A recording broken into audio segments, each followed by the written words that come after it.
কেমন আছো তোমরা? আশা করি যে যেখানে আছো ভালো আছো এবং সুস্থ আছো। পিকনিক মানেই অনেক আনন্দ, অনেক মজা, অনেক হই হুল্লোড়। তো চলো কিছুটা অন্তত তোমাদের সঙ্গে শেয়ার করা যাক।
পিকনিকের আয়োজন তো মোটামুটি অনেকটাই এগিয়ে গেছে, আর এটা এবছরের ফার্স্ট পিকনিক ছিল।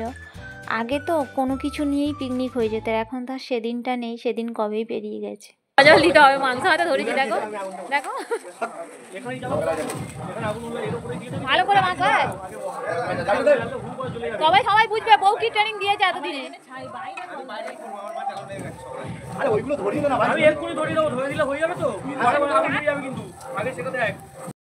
বিরিয়ানি তো মোটামুটি এবারে দমে দিলেই কমপ্লিট হয়ে যাবে।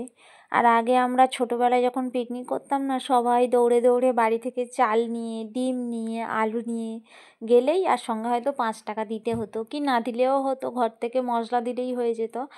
সেই যে দিনের পিকনিকটা ছিল সেটা যে কতটা আনন্দের ছিল, আর না ছিল বক্স, না ছিল বাজনা, কোনো কিছুই না, কিন্তু নিজেদের আনন্দের সঙ্গে ঘুরতে ফিরতে মাঠের মাঝখানে পিকনিক করতে, সেই যে ছোটোবেলার দিনগুলো মানে কত ভালো ছিল। আর এখন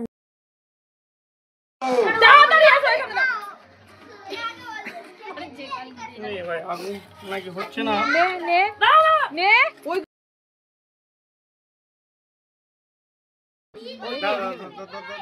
এটা হেভি হয়েছে। বাহ বাহ বাহ বাহ বাহ বাহ। দেখি এটা ওর উপর দিয়ে দাও। মাছটাকে উপরে দে ভাই। এটা যাবে বল। না নিচে তো জ্বলছে, এটা তো উপরে। এটা তো নিচে আগুন। ছোট বড় অনেকেরই খাওয়া দাওয়া কমপ্লিট হয়ে গেছে, আর খাবারে ছিল বিরিয়ানি, স্যালাড, কোল্ড ড্রিঙ্কস আর মিষ্টি। কি ভিডিওটা কেমন লাগলো শেষ পর্যন্ত দেখে অবশ্যই কমেন্ট করে জানিও। আর শোকে খাবো। এবার এদিকে 3 জন বাকি আছে বৌদি, ঠিক আছে? এদিকে 3 জন তোরা বাকি আছে। তুমি যেরকম বলবে সেরকম ভাবে কাটিয়ে দেবো, কোনো অসুবিধা নেই। তোমাকে তো বললাম সাদা ভাত দাও, দিতে পারবো। লাস্ট যা পাচ্ছে, হ্যাঁ যা আছে তাই দাও। এই তোর কি যা আছে তাই দাও। রাইস কি রেখে দেবো? বলে হাউসফুল, বলে ওই দুটো দাও। লাল হলুদ যাও দাও। এই ও দীপঙ্কর, রাইস তুই যা চাইবি, সাদা লাল ভাজা যা চাইবি। ওকে নাও, ঠান্ডা কিন্তু ফ্রিজের ভাত। ও ও এটা ম্যানেজ হয়ে যাবে। হ্যাঁ হ্যাঁ, ওরা অতিথি সেবা করে তারপর খাবে। লেগ পিসে লেগটাই আছে। মাংস নিবি না? কেউ মাংস নিবি? হ্যাঁ স্যালাডটা তো দেওয়া হয় না। তুই কি নিবি স্যালাডে?